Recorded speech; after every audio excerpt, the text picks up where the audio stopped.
देश को बड़ा तोहफा मिला है। Drug control general of India यानी कि DCGI ने सीरम इंस्टीट्यूट की वैक्सीन कोविशील्ड और भारत बायोटेक की वैक्सीन कोवैक्सीन को आपातकाल इस्तेमाल की अंतिम मंजूरी दे दी है।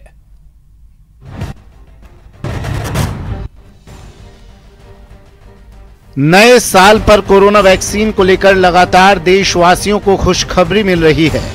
इसी कड़ी में भारत बायोटेक की स्वदेशी कोवैक्सीन और सीरम इंस्टीट्यूट की कोविशील्ड को इमरजेंसी इस्तेमाल की इजाजत मिल गई है। Drugs controller general of India यानी DCGI ने इसके इस्तेमाल को अपनी मंजूरी देने के साथ जायडस कैडिला हेल्थकेयर की जायकोव डी को फेज 3 ट्रायल की मंजूरी भी दे दी है। किसी में भी सेफ्टी का कंसर्न होगा, थोड़ा भी कंसर्न होगा तो हम उसको कभी अप्रूव नहीं करेंगे। कुल मिला के ये सेफ है ऑफ कोर्स 110% साइड इफेक्ट नहीं है। 100 साइड इफेक्ट थोड़े बहुत तो होते हैं, पर वो जो जैसे छोटी मोटी साइड पे पेन होना, थोड़ा सा फीवर होना, थोड़ी सी एलर्जी होना, ये तो हर वैक्सीन में होता है। लेकिन सर लोग ये कह रहे हैं कि इम्पोर्टेंट हो जाएंगे, ये भी सही है क्या? ये तो बहुत ही बकवास है। Thank you. Very safe, don't worry. Corona vaccine को इमरजेंसी इस्तेमाल के लिए मंजूरी मिलने पर पीएम मोदी ने देशवासियों को बधाई दी है। पीएम ने ट्वीट में लिखा कि DCGI ने सीरम इंस्टीट्यूट की कोविशील्ड और भारत बायोटेक की कोवैक्सीन को मंजूरी दे दी है। भारत को बधाई, हमारे सभी मेहनती वैज्ञानिकों और इनोवेटर्स को बधाई। इधर वैक्सीनेशन के लिए सरकार ने अपनी तैयारियां पूरी कर ली हैं। पहले चरण में 1 करोड़ हेल्थ वर्कर्स और 2 करोड़ कोरोना वॉरियर्स और फ्रंट लाइन वर्कर्स को वैक्सीन लगाई जाएगी। इसके बाद सीनियर सिटीजन्स और गंभीर बीमारी वाले लोगों का नंबर आएगा। इसके बाद सरकार की योजना उन आबादी क्षेत्रों में वैक्सीनेशन लगाने की है जहां लोगों की प्रतिरोधक क्षमता बढ़ाए जाने की जरूरत है।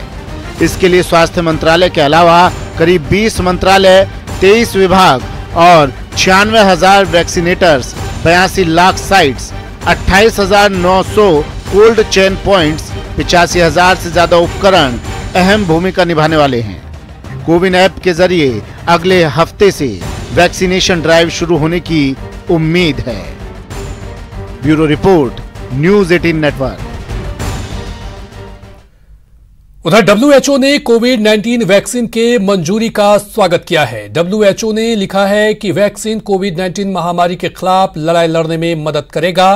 क्षेत्रीय निदेशक पूनम खेत्रपाल सिंह ने कहा कि सामुदायिक भागीदारी के साथ साथ प्राथमिक आबादी में वैक्सीन का उपयोग महत्वपूर्ण होगा।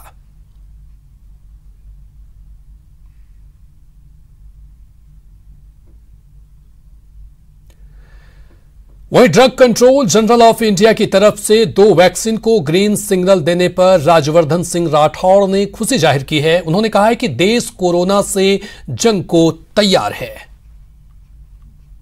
एक मजबूत लीडरशिप है देश के अंदर, एक ऐसी लीडरशिप जिसको दुनिया सराह रही है, और खास तौर से एक ऐसे माहौल में जहां महामारी विश्व के सामने है, वहां पर एक प्रगतिशील देश भारत ने शानदार उदाहरण दिया है पूरी दुनिया को। ये हमारा ही देश है जहां पर एक नहीं 2-2 वैक्सीन को अनुमति दे दी गई है और तीसरा वैक्सीन भी तैयार हो रहा है। तो देशवासियों को उसमें सबसे पहले फ्रंटलाइन, सबसे पहले हेल्थ केयर वर्कर्स 1 करोड़, फिर 2 करोड़ फ्रंटलाइन वर्कर्स को ये प्रायोरिटी पे लगेगा, प्राथमिकता पे लगेगा और निःशुल्क लगेगा, और उसके बाद सभी देशवासियों के लिए ये उपलब्ध होगा। हमें गर्व होता है हमारे साइंटिस्ट के ऊपर, हमें गर्व होता है हमारे सैनिकों के ऊपर, हमारे किसानों के ऊपर, हमें गर्व होता है हमारे युवाओं के ऊपर।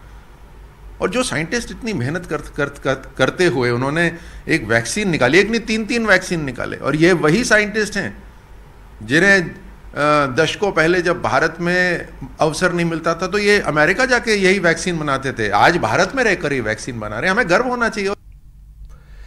उधर से एसपी नेता अखिलेश यादव के बाद अब कांग्रेस नेता सलमान निजामी ने कोविड-19 टीका को एक धोखा कहा है।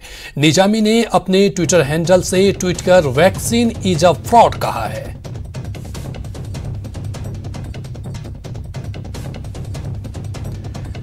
तो ये अखिलेश यादव के बाद अब कांग्रेस नेता सलमान निजामी ने कोविड-19 टीका को एक धोखा कहा है। उन्होंने ट्विटर हैंडल पर ट्वीट कर ये लिखा है कि ये वैक्सीन इज अ फ्रॉड। उन्होंने कहा है। कांग्रेस नेता हैं सलमान निजामी, ट्वीट कर टीका को धोखा बताया है।